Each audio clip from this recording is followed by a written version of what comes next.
时玉才化凡，告诉了我何为生。死是我，生亦是我，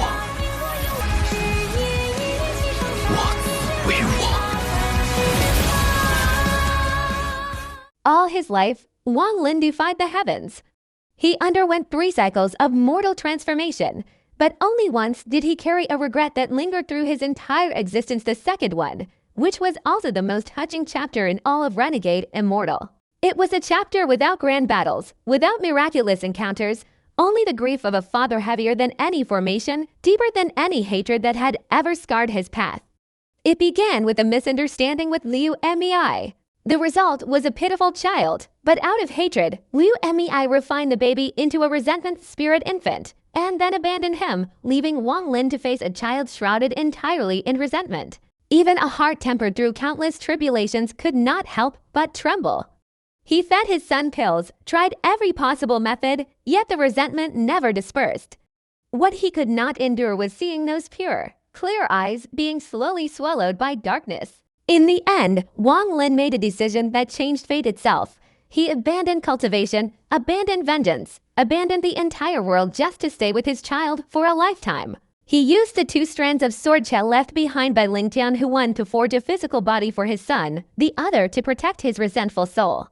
He erased the child's memories, named him Wang Ping, and prayed only that this child could live a peaceful life. Decades passed. For the first time, Wang Lin lived as a true father. From a cold-blooded cultivator who once slaughtered thousands without blinking, he learned to tie his son's hair, cook soup, and coax him to sleep. A heart once drenched in blood was warmed day by day. But Wang Ping grew up, longing to cultivate immortality, unaware that his body was merely an illusion condensed from sword Xia.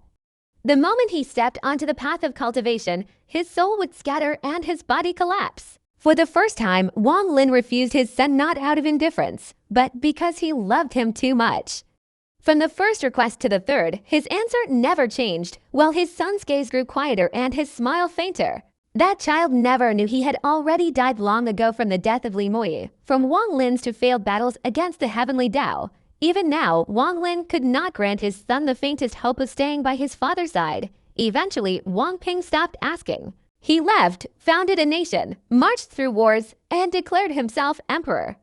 Yet his eyes always turned toward the reclusive father hidden deep within the mountains. 30 years later, returning as a sovereign monarch, Wang Ping finally learned the truth about his origins, about his mother, about the fragile existence of himself. He could not accept that he had never truly lived, that all his cherished memories were but illusions sustained by spells upon a corpse. The second time he left, Wang Ping chose seclusion at Shuishan Manor together with Xianxia, the female cultivator whom Wang Lin had secretly sent to protect him, and the woman Wang Ping came to love.